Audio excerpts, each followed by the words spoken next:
I do believe that there is a soulmate for a person to find, so I don't think that you would come down with a disease if you found somebody. I've got a disease! Is it dangerous to believe that the person you're with is the one person you're meant to be with?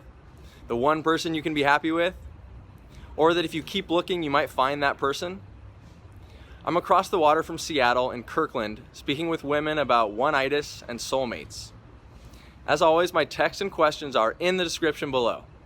In the red pill community, they actively discourage men from placing all of their eggs in one basket.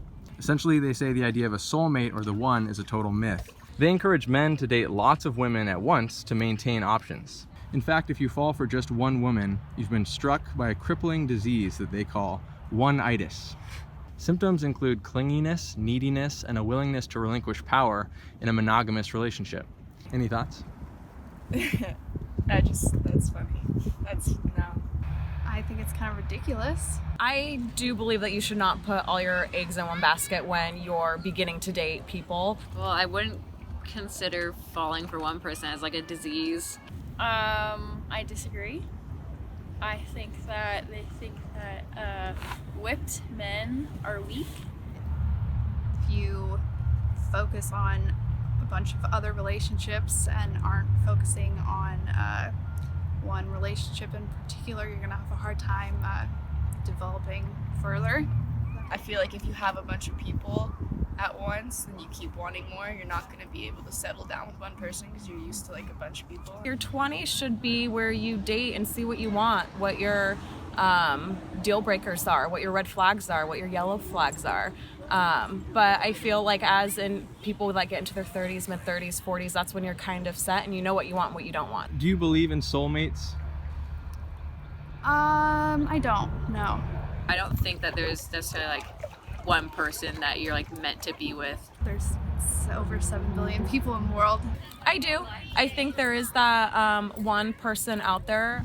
I believe there's one person out there for you, but that doesn't mean that you can't be with other people as well. Yes. But I think they're hard to find, so I don't think that most people end up with their soulmate. You should take the time to really find that one person and not rush into it. I feel like you're always going to come back to that one person, the one person that's always going to be right for you. But I also have loved other people as well. Love is a choice. You can fall in love with anybody, but I think that there is that right person out there. Why do you think the idea of the one is so popular? I feel like people focus on marriage and having children. Their like dream is to like get married and like have a family. The movies, everyone wants that fairy tale ending. Fairy tale romance, like you want to find that one person, you want to fall in love. People just like to think of like the best case scenarios. So, like they just like think, oh, there's just one person for me, and then if I find them, then like I'll be like happy for the rest of my life. I think it's nice to know that there's someone out there that's like shares every interest that you have and embodies everything that you want in someone. Have you ever had a man develop an intense ONEitis kind of crush on you, like an obsession? Yes. I have. I actually just got out of a relationship where that happened. I've had people very infatuated with me where I'm not so infatuated with them.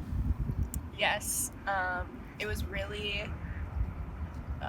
suffocating. I call it one of my yellow flags that if the guy is like constantly needing to be with me every single day, every single second, that's too much for me. It made me not want to be in that relationship because I felt like I couldn't talk to anybody else, which is not healthy. Did his behavior turn you on or did it repel you? Oh, it repelled me for sure. Yeah. Which I guess kind of makes the first question that you asked me at the top little, yeah, I guess I would take back what I said at the beginning now. Just focusing on that one person can be really great, but it can also lead to other difficulties. Did any part of you find that validating at all? Like you enjoyed the attention? Definitely. At first it was really great. You can only have so much patience for that because I feel like if someone's trying to mold you into someone that they want you to be, then that can also push you away. It was like became one of those things where I don't know, like I felt bad that I didn't feel the same way. Have you ever strung a guy on a little bit for the attention? Yes, definitely. For sure. For sure. That's a thing that like some girls do. If they want more attention, then they'll just keep like talking to them even if they know that they aren't really interested. I think people do that when they don't feel so confident in themselves. I mean, I've definitely flirted with guys and had no intention of taking it anywhere, but never like kept a relationship going for attention. I feel bad whenever I leave people on, so it's nice though, I won't lie. It is nice to have some extra attention. Do you think an intense obsession or infatuation is normal or healthy for a guy to have for a girl? Yeah. I think it's healthy. I don't think it's very healthy. If it's an obsession, no. I think it's normal because I feel like everyone kind of like at least like at some point in their lives like it's like everyone will have like one crush that they're like oh, I really like this one person. It's normal to think a lot about them or want to be with them a lot because emotions can be a lot. What can a man do if he's got the ONEitis disease to cure himself?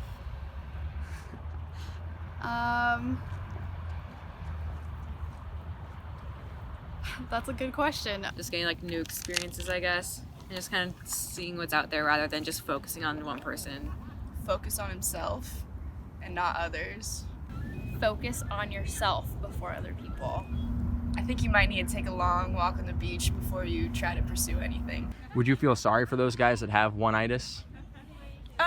No, because I think a lot of people learn best when they go through the experience of it. I think it's more I empathize with them than feel bad. Been there, done that.